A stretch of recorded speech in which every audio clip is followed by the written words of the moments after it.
بسم الله الرحمن الرحيم الحمد لله رب العالمين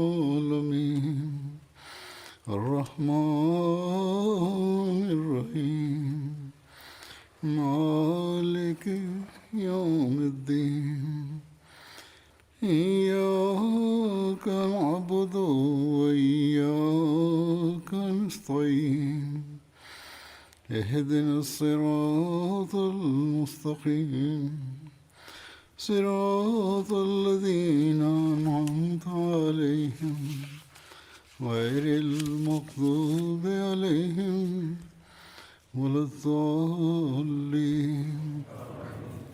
Da Allah bude njegov pomagač je rekao: danas ću nastaviti da govorim o ashabima koji su učestvovali na Bedru i poslije ovoga ću završiti znači u vezi ove teme.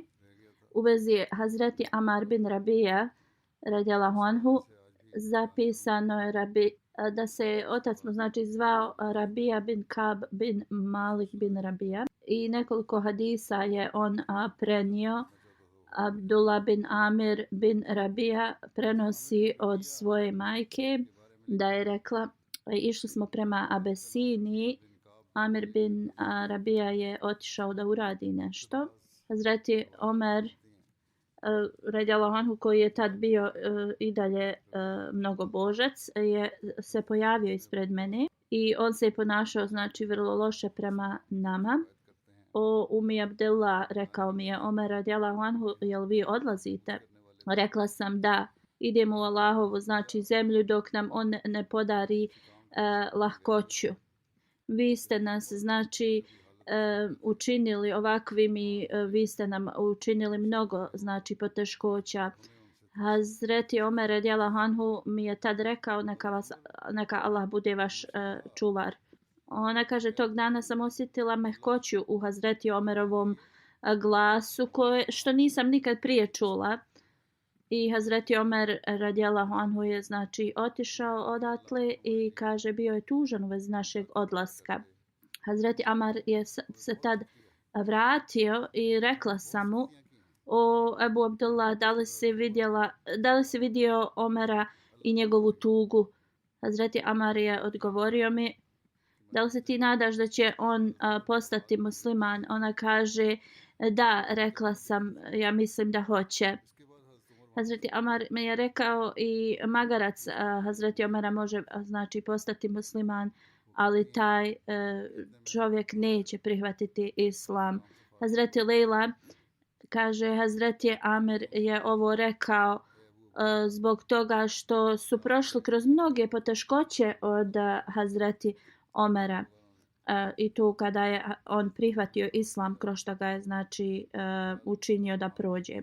Hazreti Abdullah bin Amir bin Rabija prenosi od svog oca da je časni poslanik sallallahu alejhi ve sellem i poslao u ekspediciju Nahla. To je bilo prije bitke na Bedru. S njima je bio Amar bin Suraka i on je izgledao visoki mršav. On je znači postao toliko gladan da nije mogao više da hoda. Tad su mu svezali kamen znači na stomak i na leđa i stegnuli ga i on je onda znači prestao ga je boliti stomak i krenuo je s nama. Stigli smo u neko arapsko pleme, tu su nam oni dali boravak. On je rekao: ja sam mislio prije da noge znači podupiru ljudski stomak, ali realnost je da stomak znači podupire noge. Kada osoba znači prolazi kroz glad ogromnu i nemoć, onda ta osoba ne može da hoda. Hazreti Ebu Mama prenosi da je jednom poslanik sallallahu alejhi ve sellem poslao Hazreti Amar bin Rabija i Hazreti Sahal bin Hunayf na ekspediciju. U 8. hidžretskoj Hazreti Amir bin Rabija je učestvovao u jednoj borbi gdje je bio pogođen strijelom. Abdullah bin Amir prenosi od Amira bin Rabije, njegovog oca, da je jednom poslanik sallallahu alejhi ve sellem je prošao pored nekog mezara i pitao ko je to. Ljudi su mu odgovorili da je od te i te osobe. Poslanik sallallahu alejhi ve sellem je rekao zašto me niste informisali. Rekli su mu da je poslanik tad spavao i da oni nisu smatrali da je u redu da ga probude. Poslanik sallallahu alejhi ve sellem je rekao nemojte to raditi, trebate da me probudite za dženaze. I tada je poslanik sallallahu alejhi ve sellem rekao da će da klanja tu dženazu. Abdullah bin Amir prenosi od svog oca da je on rekao kad bi god poslanik sallallahu alejhi ve sellem nas slao na bilo kakvu ekspediciju, mi bi samo nosili kao jednu kesu hurmi s nama kao hranu. I naš vođa bi nam dao po jednu šaku tih hurmi. A to bi znači nekad došlo do te mjere da ne bi imao da nam da više od jedne hurme. Hazreti Abdullah kaže, rekao sam, oče, kako da se nahranite od jedne hurme? On mi je odgovorio, sine, nemoj to da govoriš. Mi nekada nismo imali znači ni to. Ili oni koji znači gladuju, znaju koja je važnost i jedne hurme da može da imaju da pojedu. Kada je Hazreti Omer radijallahu anhu istjerao znači Jevreje iz Hajbera i u dolini Kura podijelio znači tu zemlju, Hazreti Amir bin Rabija je dobio jedan dio te zemlje. Hazreti Amir radijallahu anhu je išao uz Omera radijallahu anhu kad su otišli u džabiju. To je blizu Damaskusa. Prema jednom hadisu Hazreti Amir je držao zastavu Hazreti Omera radijallahu anhu. Kada je Hazreti Osman radijallahu anhu krenuo na hadž, on je poslao Hazreti Amira kao njegovog predstavnika. U vezi njegove smrti, znači Hazreti Amira bin Rabija ima različita mišljenja. Neki da je preminuo u hilafetu Hazreti Osmana radijallahu anhu, dok drugi govori da je preminuo u 32. ili 33. hidžretskoj, neki kažu u 36. dok još ima mišljenje da je 37. bila posle hidžre. Alama ibn Saker kaže da je preminuo u 32. Posle hidžre i da je to bilo kao najautentičniji hadis. I rečeno je posle smrti, znači ili ubistva Hazreti Osmana radijallahu anhu, zabilježeno je da je Hazreti Amir znači boravio najviše u svojoj kući. I da ljudi nisu od njega čuli dok nije znači dženaza njegova bila. Još jedan hadis u toku vremena poslanika sallallahu alejhi ve sellem iz plemena Ebu Fuzara neki čovjek. I taj čovjek je imao vjenčani dar kao obuću za tu ženu i poslanik sallallahu alejhi ve sellem je odobrio taj brak. I znači tako mali dar, bračni vjenčani dar znači je ispravan. Abdullah bin Amir prenosi od svog oca da jednom dok je putovao vidio je poslanika sallallahu alejhi ve sellem da klanja dvije nafile i to je se desilo dok je bio i dalje na kameli. I poslanik znači je bio okrenut prema znači naprijed prema toj životinji, tako da znamo da možemo da klanjamo namaz da smo okrenuti naprijed u našem znači prijevozu. Hazreti Amir bin Rabija prenosi da je išao uz poslanika sallallahu alejhi ve sellem jednom kada je bilo vrlo tamna noć. I onda smo pripremili znači mjesto gdje ćemo klanjati. Isto smo shvatili da smo bili okrenuti na suprotnu stranu nego prema kibli.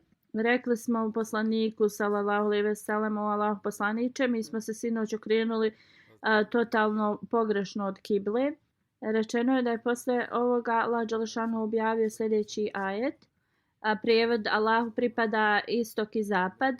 I gdje god se vi okrenete, tu je, znači, okrenut ćete se prema Allahu. Znači, ako to greškom učinite, da nije uopšte pogrešno klanjati na takav način. Možda je poslanik sallallahu alejhi ve sellem tada proučio ovaj znači ajet, ne mora znači da je tad bio objavljen.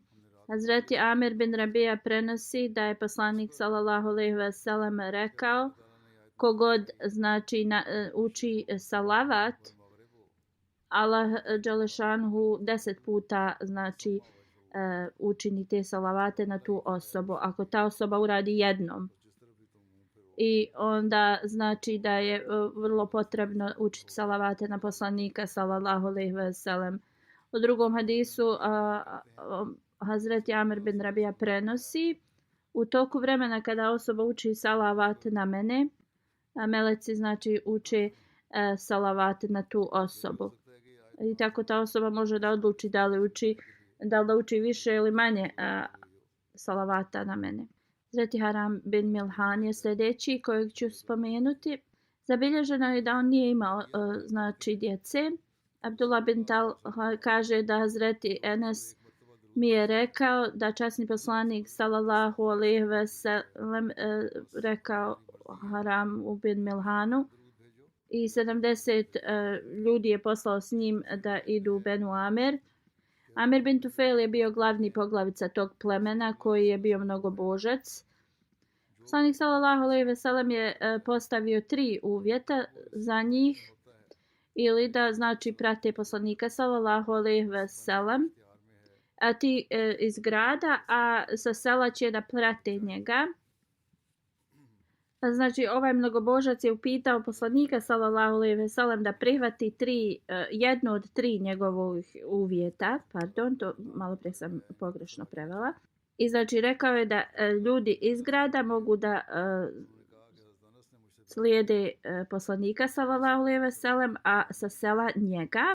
I također kad poslanik sallallahu alejhi ve sellem kao premine, da on bude njegov nasljednik. Ili u drugom smislu on će da napadne poslanika sallallahu alejhi ve sellem iz Gatvana sa 2000 njegovih vojnika.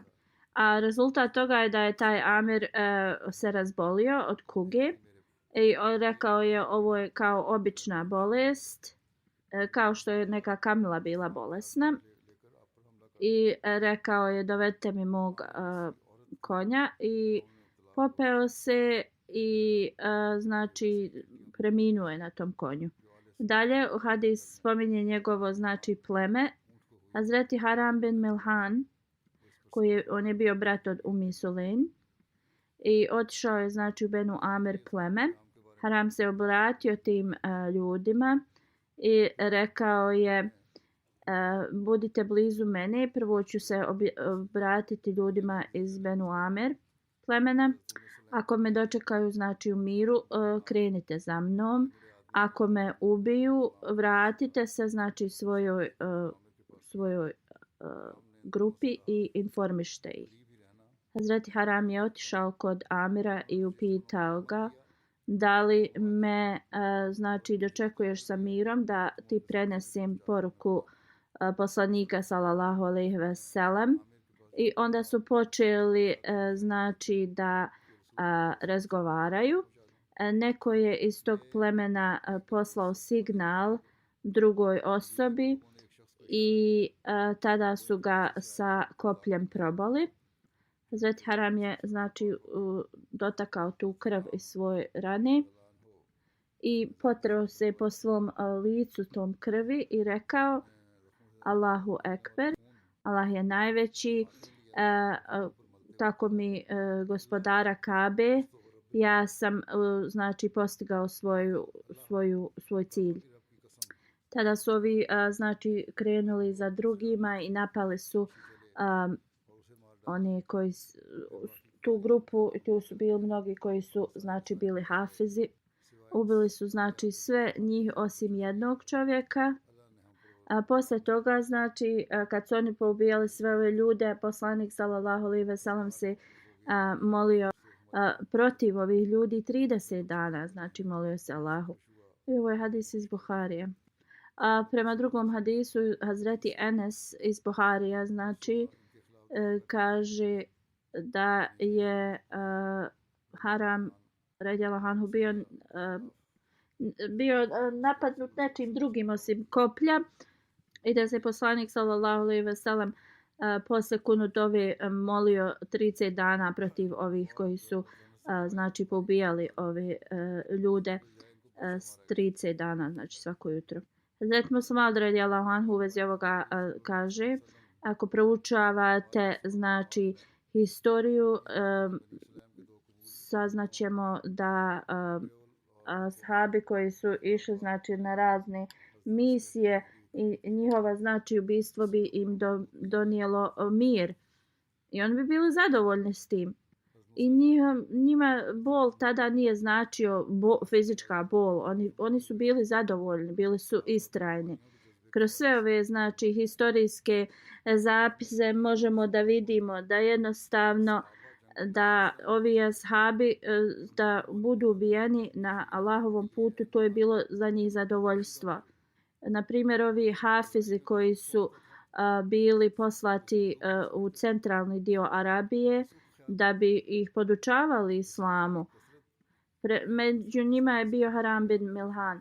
Kada je otišao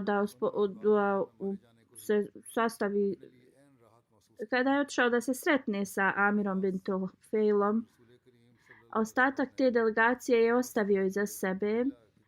Prvo su znači licemjerno ga oni ugostili, Amir bin Tufail i njegovo pleme. I kada je znači počeo da govori o islamu, jedan licemjer ga je tada ubio.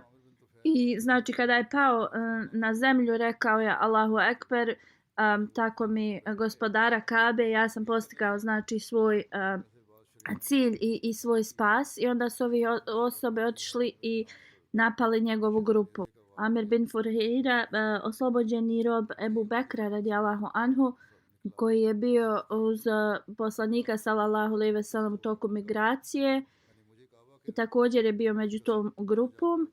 I jedna osoba koja je ubila tad njega, posle je on postao musliman i rekao je razlog zašto sam ja prihvatio islam jeste zbog osobe koju je on ubio. Jer je ta osoba tad rekla kako ga je on ubio, ja sam znači postigao svoj cilj. Ovo znači nam pokazuje da je zaista smrt bila razlog zbog čega su oni bili radosni. Smrt na Allahovom putu. Hazreti Mirza Bashir Ahmed Saheb kaže u vezi ovoga vrlo detaljni znači opis. Barameri koji je bio poglavica plemena je došao poslaniku sallallahu alejhi ve sellem. Poslanik mu je rekao znači poruku islama na vrlo prelijep način i on je zaista slušao pozorno, ali nije prihvatio islam. I rekao je pošalji nekoliko svojih ashaba u njegovo mjesto koji znači mogu ići s njim i da podučavaju islam njegovom narodu. On kaže da ljudi iz Neđda tog mjesta neće odbiti poruku znači islama. Poslanik sallallahu alejhi ve sellem je rekao ja ne vjerujem ljudima iz tog mjesta. Bara je rekao ja garantujem njihovu sigurnost. Nemoj da budeš kao zabrinut. Pošto je on znači Bara bio poglavica i on je to mogao da uradi, poslanik sallallahu alejhi ve sellem je znači poslao te ashabe prema Neđdu. Onda u Buhariju se spominje da iz ovih nekih plemena neki su ljudi znači došli kod poslanika i također rekli da su prihvatili islam i također su željeli da poslanik sallallahu alejhi ve sellem pomogne, pošalje ove neke ashabe koji će podučavati islam njihovom narodu. Također se smatra da je tad Ebu Bara došao s ovim ljudima i razgovarao je znači sa poslanikom sallallahu alejhi ve sellem i dalje tu stoji da također poslanik je opet odgovorio da on ne vjeruje tim ljudima iz mjesta Nadžeb i kao da mu je on obećao da će tvoji ashabi biti kao zaštićeni. Allah zna najbolje, znači šta se desilo, ali tu isto također se smatra da su ovi iz drugih plemena ljudi bili sa tim bara. U svakom slučaju poslanik sallallahu alejhi ve sellem je poslao znači te ashabe u ta mjesta. Ovi ljudi su bili većinom ensarije i bilo ih oko 70 i skoro svi od njih su znači bili kari, to jeste bili su sa velikom znanjem Kur'ana. Oni su znači po danu išli skupljali drveće, a provodili su veći dio noći u obožavanju. Bere Mauna kad su stigli na to mjesto, to je bilo mjesto poznato po nekom bunaru, Haran bil Milhan koji je bio dajdža od poslanika, izvinjavam se, od Enesa bin Malika, je znači otišao Amiru bin Tufailu i prenio mu poruku islama. On je bio znači poglavica tog plemena i bio je znači također u srodu sa ovim bara. Ostatak ashaba su ostali znači iza, samo Haram bin Milhan otišao prvi. I znači ovdje također stoje isti detalji da su ga dočekali i onda s leđa napali i ubili ga. I da je on izgovorio Allahu Ekber, tako mi znači gospodara Kabe, ja sam postigao svoj cilj. A Mir bin Tufail nije samo znači bio zadovoljan njegovom smrću, već je nahuškao svoj narod i otišli su i znači napali ostatak muslimana. Oni su znači ljudi iz plemena kojima je bio Ebu Bara znači poglavica rekli nećemo zbog toga što im je on obećao zaštitu. Odbili su to, ali onda pozvao druga plemena i oni su znači također bili delegacija koja je došla kod poslanika sallallahu alejhi ve sellem, ova druga plemena, ali on ih je znači uspio nagovoriti i otišli su znači i napali muslimane. Muslimani su im rekli mi nemamo nikakav problem s vama, mi smo samo došli da znači vam damo poruku islama zato što nas je poslao poslanik sallallahu alejhi ve sellem. I rekli su im mi nismo došli ovdje da se borimo protiv vas, ali su i oni znači ubili. Od ovih ashaba samo jedan ostao živ. I on je znači bio osakaćen.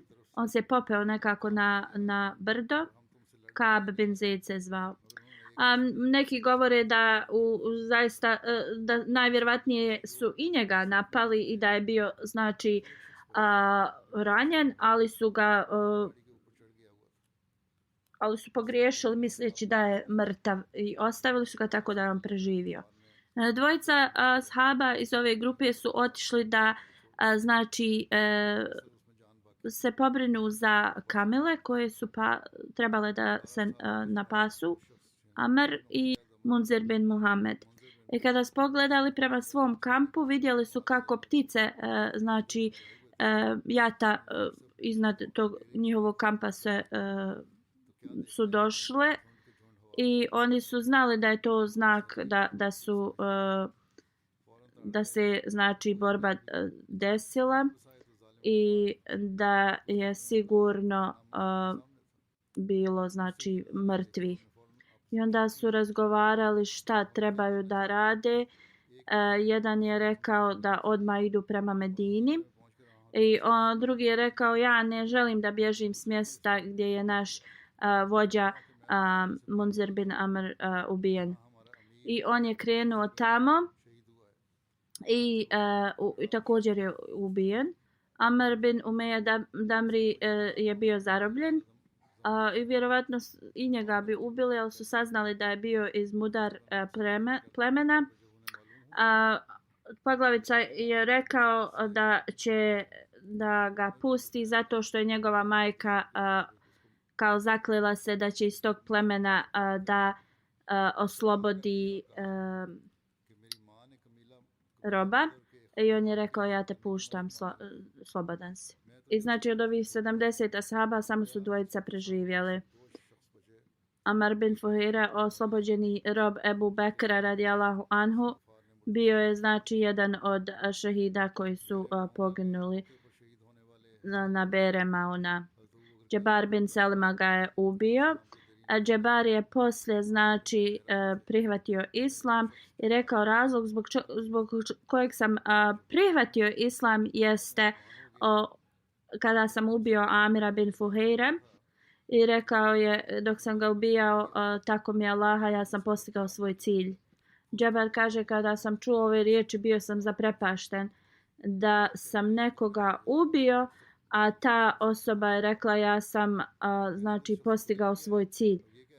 I poslije kada sam pitao zašto to oni govore, saznao sam da muslimani kada znači postignu takvo žrtvovanje radi Allaha dželešanu smatraju da je to njihov najveći cilj. I on kaže to je ostavilo takav utisak na mene i jednostavno me okrenulo prema islamu.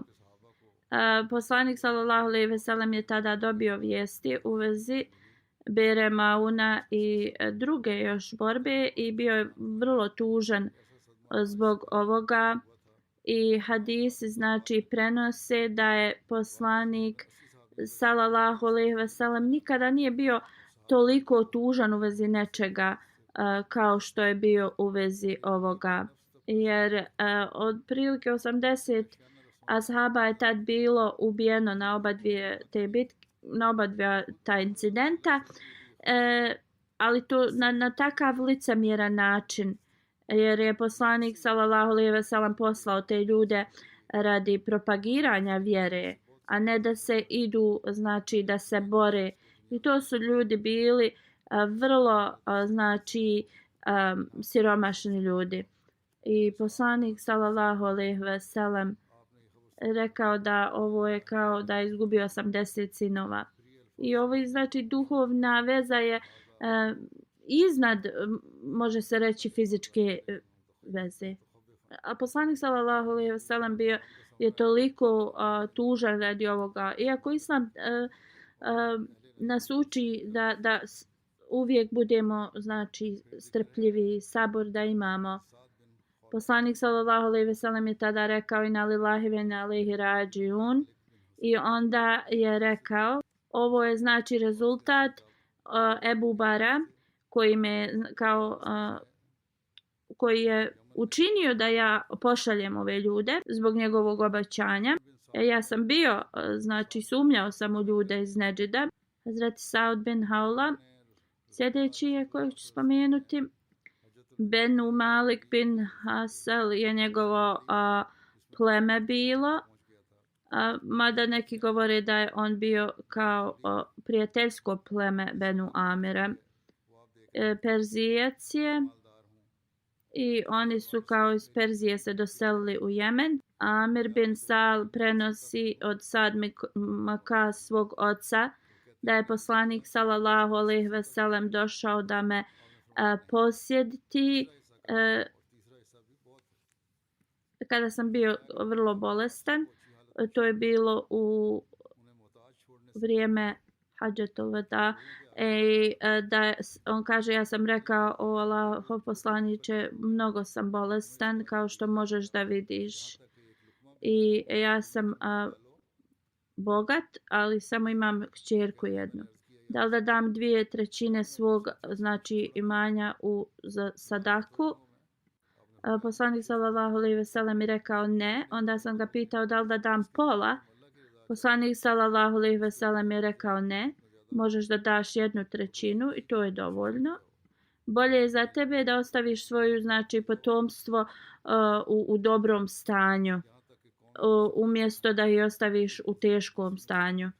To jeste da moraju da prose od drugih. A ono što god ti udjeliš da bi zadobio Allahovo zadovoljstvo, zaista ćeš dobiti nagradu za to. Do te mjere ako stavite zalogaj u zalogaj hrani, znači u suprugina usta, i zato ćete dobiti nagradu. Sad bin Haula je preminuo u Meki, iako je pitao poslanika sallallahu alejhi ve sellem da li će on tu preminuti. U drugom hadisu se prenosi da je poslanik sallallahu alejhi ve sellem rekao kao da mu je bilo žao zato što je Sad bin Haula preminuo u Meki, zbog toga što poslanik sallallahu alejhi ve sellem nije volio da bilo ko se emigrirao iz Mekke provodi više vremena u Meki, osim ako su došli za hadž i umru to vrijeme. U drugom hadisu stoji da je poslanik sallallahu alejhi ve sellem rekao ako Sad bin Haula premine u Meki, da ga ne ukopaju u Meki. Prema drugom hadisu se prenosi da je poslanik sallallahu alejhi ve sellem da je rekao u vezi Sada bin Ebu Vakasa, ako premine u Meki, nemojte ga ukopati u Meki. Na Hadžetul Veda, kad je Sad bin Haula preminuo, kada je preminuo, njegova supruga je bila trudna i ona se je porodila u hadisma se spominje vrlo brzo poslije njegove smrti, u nekima se spominje da je bilo 25 dana poslije ili ranije. I kada je prošlo 40 dana, znači ona se obukla lijepo i čekala je da dobije znači ponudu za brak. Neki čovjek je upitao iz nekog plemena kao vidim da si sređena, da li planiraš da se udaš. On je rekao tako mi Allah, ne možeš se udati dok 4 mjeseca i 10 dana ne prođe. Subeja prenosi kada je on ovo rekao, promijenila sam odjeću i otišla sam kod poslanika sallallahu alejhi ve sellem i upitala za ovo. I rekla je da je poslanik sallallahu alejhi ve sellem rekao zato što sam ja rodila dijete i da je sada znači u redu za mene da se udam. Abu Haytham bin Atayhan je sljedeći ashab. Hazreti Ubejd bin Ubejd ili Atik bin Utejhan je ime njegovog brata. On je učestvovao u bici Uhud. U hadisu se spomene, Abul Haytham je upitao, ja sam među onim prvima koji žele da daju zakletvu. Kako mi trebamo da damo zakletvu? Poslanik sallallahu alejhi ve sellem je rekao, daj mi zakletvu na način na koji su to radili Benu Israil prema Musa alejhi salamu. Abul Haytham je bio postavljen kao čuvar Benu Ešal plemena. U borbi je držao 2 mača, tako da je bio poznat po imenu čovjek sa 2 mača. Hazreti Mirza Bešir Ahmed Zahid radijallahu anhu je zapisao da je on bio ubijen u bici Safin. Borio se znači uz Ali radijallahu anhu. Asim bin Sabit je sljedeći ashab. Njegov sin se zvao Muhammed, rodila ga je Hind bin Malik. Hazreti Halifatul Masih IV. Rahmallah, u vezi onih ljudi koji su bili blizu poslanika sallallahu alejhi ve sellem na Uhudu, objasnio je Imam Razi rahmallah je spomenuo, znači spomenuo je 14 ljudi koji su bili apsolutno prisutni uz poslanika sallallahu alejhi ve sellem ili okružili poslanika sallallahu alejhi ve sellem na Uhudu da ga zaštite i nisu ga znači ostavili ni malo samog. Hazreti Abu Bekr, Ali, Hazreti Abdurrahman bin Auf, šija muslimani samo spominju Alija radijallahu anhu, Sad bin Abi Waqas, Talha bin Ubejdillah, Abu Ubejda bin Al-Jarrah, Hazreti Zubair bin Al-Amam, to su muhađiri bili, Habab bin Munzir, Abu Dujana, Asim bin Sabit, Haris bin Asimma, Hazret Sahel bin Hulnayf, Usaid bin Udair, Sad bin Muaz, to su bile Ensarije, da Allah bude zadovoljan sa njima svima. I vrlo je, znači, za, kao zapanjujuće da nijedan od njih znači nije poginuo tad. To je kako Allah dželešanhu sačuva svoje znači sluge. A dobro znamo u kakvoj su situaciji tad bili. Sahal bin Hunayf Ensarija je sljedeći radijallahu anhu. Ibn Abbas prenosi da na Bedru bilo je 100 kamila i 2 konja uz poslanika sallallahu alejhi ve sellem. Migdad bin Aswad je bio na jednom konju, Musa bin Umair na drugom i Sahal bin Hunayf na drugom. A na kamile ashabi su znači naizmjenično se mijenjali. Poslanik sallallahu alejhi ve sellem, Hazreti Ali, Mirsad Ganavi bi se mijenjali za jednu znači kamilu. Hazreti Sahal bin Hunayf je također spomenut od onih koji su bili uz poslanika na Uhudu. Jusair bin Amr prenosi: otišao sam kod Sahal bin Hunayf i pitao sam ga da mi kaže u vezi hadisa kojeg je čuo od poslanika sallallahu alejhi ve sellem u vezi Havaređ grupe. On mi je rekao reći ti ono što sam čuo i ništa drugo. I rekao je, čuo sam poslanika sallallahu alejhi ve sellem koji je rekao da će grupa ljudi se pojaviti i pokazao je prema Iraku i rekao je iako će učiti Kur'an neće znači dospijevati izvan njihovih grla, ostavit će islam isto kao kad strijela prođe kroz žrtvu. Onda sam pitao da li je poslanik sallallahu alejhi ve sellem rekao kako da ih prepoznamo te ljude. On je rekao ne, to je sve što sam ja čuo i ne mogu ti ništa drugo reći.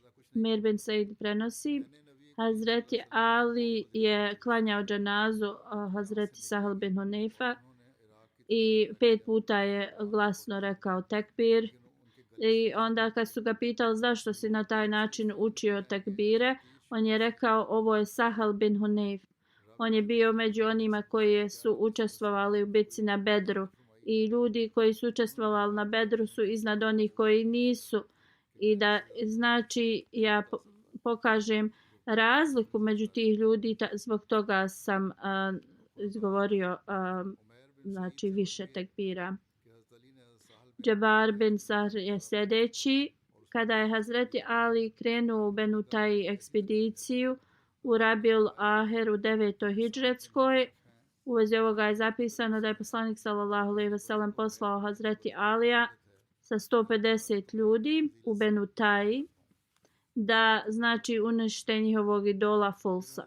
To se mjesto nalazi na sjeverozapadu od Medine. Za ovu ekspediciju poslanik sallallahu alejhi ve sellem je dao veliki bener crne boje Hazreti Aliju i malu bijelu zastavu.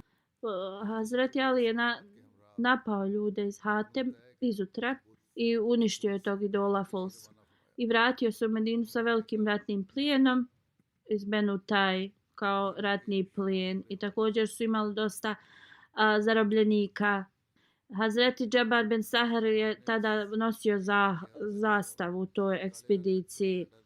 Hazreti Džabar bin Sahr, kada je Ali radijallahu anhu tražio savjet u toj ekspediciji, je rekao da trebaju da putuju znači u noći i izutra da napadnu ih. Hazreti Ali je znači odobrio ovo i Hazreti Džabir bin Abdillah prenosi da je stajao na lijevoj strani poslanika sallallahu alejhi ve sellem, a poslanik sallallahu alejhi ve sellem ga je pomjerio na desnu stranu. I kada je Džabar bin Sahr došao, onda je poslanik sallallahu alejhi ve sellem i postavio iza njega oba dvojicu. Umir Abi Vakas je sljedeći kojeg ću spomenuti. Amr bin Abduvud ga je ubio, to nismo spomenuli u prijašnjim spominjanju njega.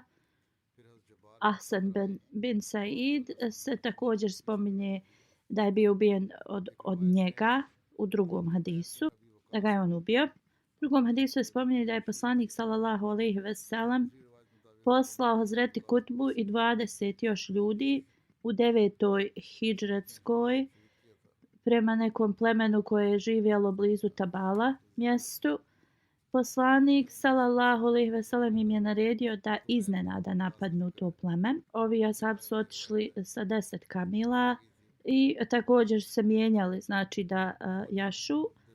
A onda su sreli nekog čovjeka i počeli su da ga, znači, interrogišu.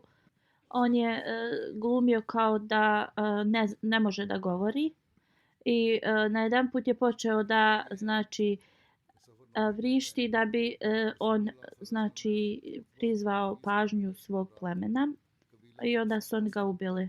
Hazreti Kudba i njegovi ti ostali ashabi su čekali dok ti ljudi iz tog plemena nisu zaspali i onda su ih napali iznenada.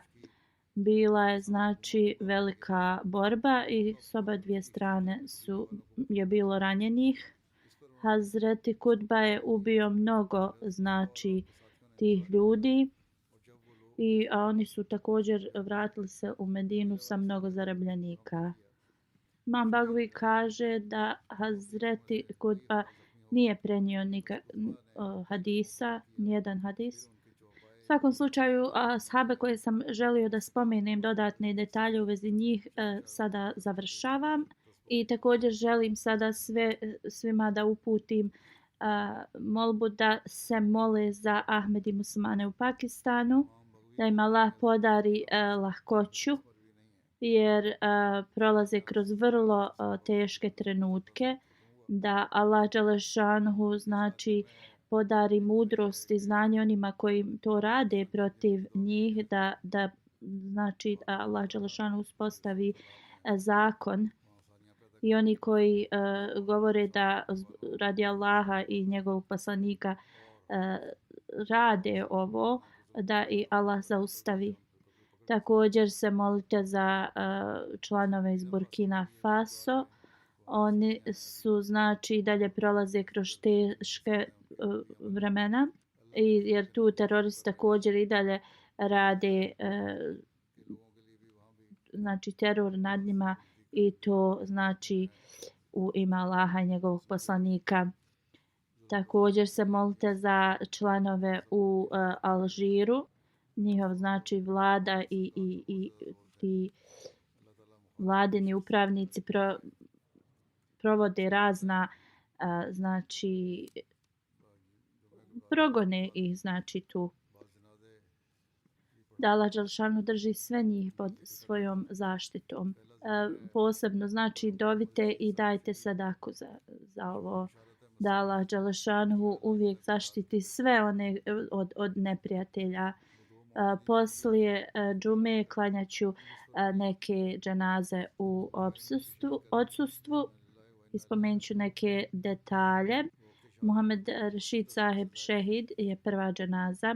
19. februara dvojica oponenta naše zajednice su došli u njegovu kuću i, znači, upucali su ga. Inna lillahi ve inna ilaihi rađiun, zaista smo Allahovi, njemu se vraćamo. On je imao preko 70 godina. Muhammed Rashid Saheb prema reportu bio je sam u svojoj kući. On je, znači, imao farmaciju, homeopatsku farmaciju u svojoj kući koju je, znači, davao bez naplaćivanja za te lijekove u tom svom selu i u blizini. Dvojica mlađih ljudi su došli u, znači, njegovu kuću pod tim da traže lijek i onda su ga ubili. Taj koji ga je upucao, jedan od njih je Hafiz i on je, znači, upucao ga u čelo i on je odmah preminuo. Oni su pobjegli, neko je došao, prijavio ovo policiji i također taj Hafiz je nađen blizu negdje mrtav i policija to kao sad istražuje šta se njemu desilo. a druga znači osoba koja je učestvovala u ovom zločinu je uhapšen. Bar u ovom slučaju zločinac je uhapšen. Hazreti Munši Sultan Ahmed Sahib znači je preko njega je Ahmedija došao u njegovu porodicu, to jest od jednog od ashaba obećanog Mesija alejhi selama. I prvo je bio ovaj šehid u armiji i onda posle toga su se odselili u Norvešku. Bili su nekoliko godina tu, dobili su državljanstvo, ali posle se on vratio u svoje selo 2008. godine. Često bi putovao u Norvešku i vraćao se. I on je tada počeo također ovu znači bez naplaćivanja farmaciju homeopatsku za svoje selo. I to je znači nastavio do svoje znači smrti. Hvala Allahu, on je bio musi, bio je vrlo aktivan čovjek u džematu. Prema svima se ophodio kao prijateljski. Nije važno od koje su vjere ti ljudi bili, on bi svima pomagao. Volio je mnogo hilafet, bio je gostoprimljiv, redovan u svojim namazima i često bi znači pravio kampove u tom mjestu gdje bi davao znači besplatne lijekove. Rafi Ahmed koji je misionar u Ivory Coastu i također njegov ili je bratić ili sestrić kaže da je znači on bio voljen od sviju, svi su ga voljeli i zbog toga što je znači služio sve druge i pozivao u vjeru. On je redovno slušao hudbe i to vrlo pažljivo. Parvin Ahter, njegova supruga koja je trenutno u Norveškoj, je sanjala da je on bio napadnut i da je neko želio da ga ubije. I ona ga je pitala da bude pažljiv. Znači on iza sebe ostavlja suprugu, 2 sina i 5 kćeri.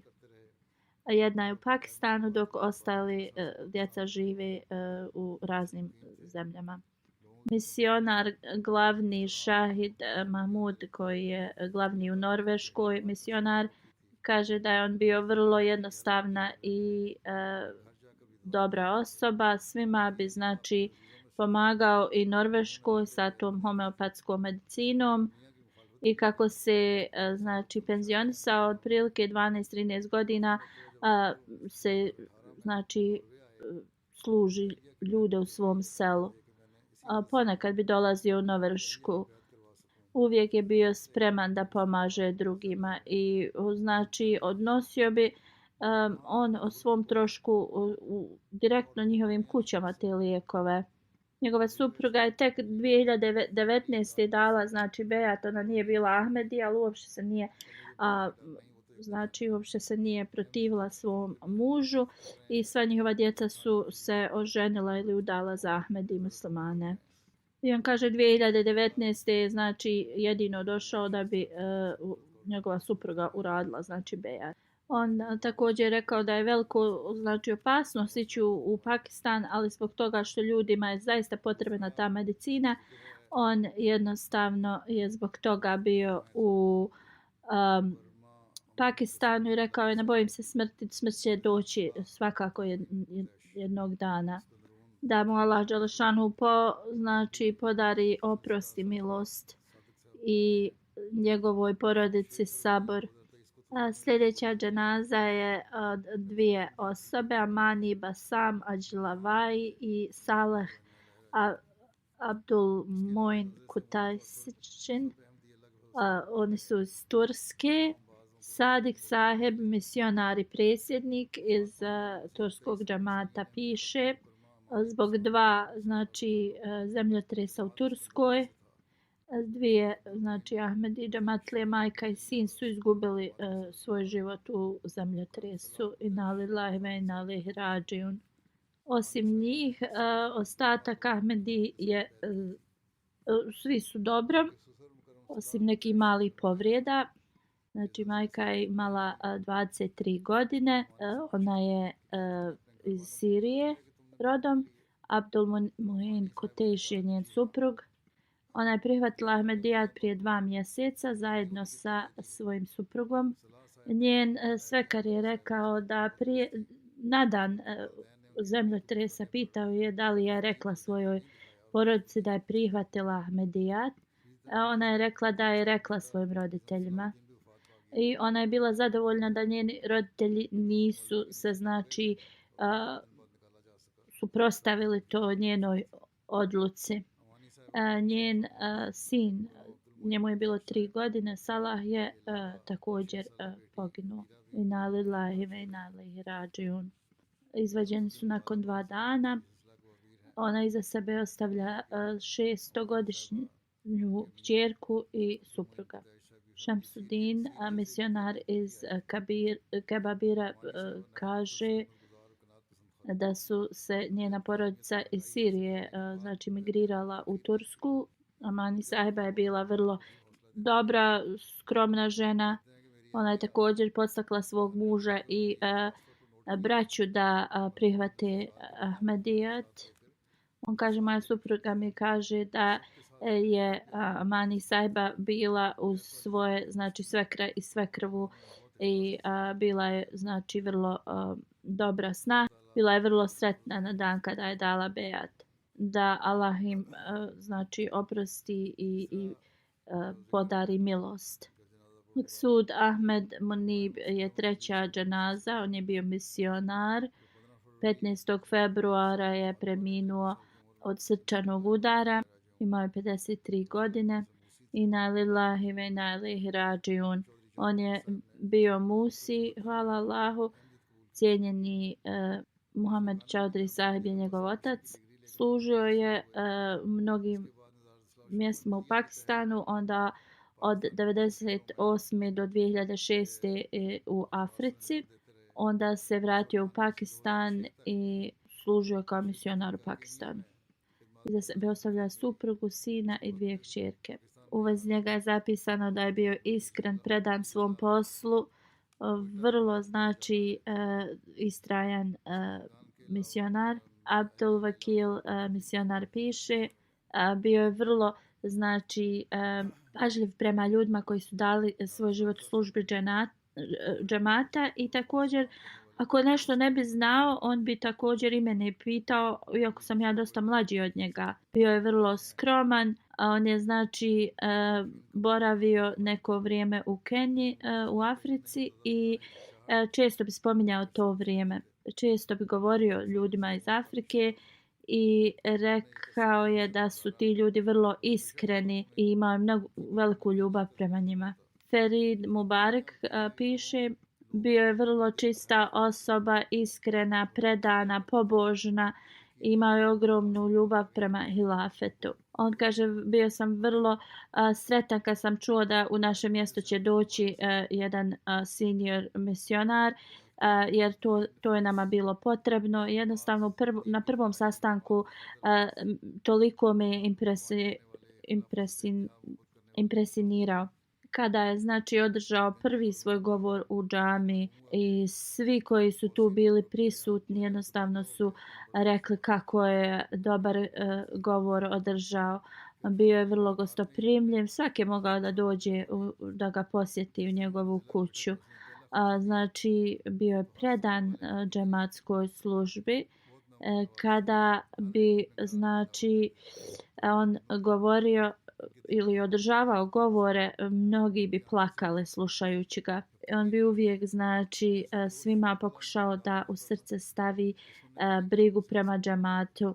Imao je veliko džematsko znanje, bio je vrlo skroman. On kaže, na prošloj džumi, dan prije nego što će da premine, imao je tako nekakav nur u svom licu. A kada sam ga pogledao, rekao sam ovom drugom misionaru kako prelijepo izgleda taj dan. Nismo znali da je to bio njegova zadnja džuma. I poslije toga je preminuo.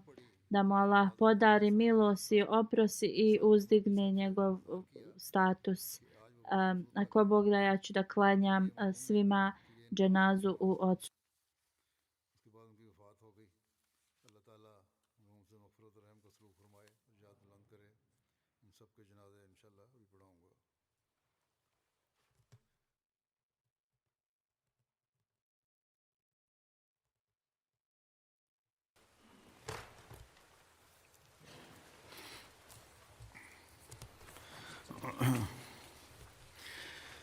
الحمد لله الحمد لله نحمده ونستعينه ونستغفره ونؤمن به ونتوكل عليه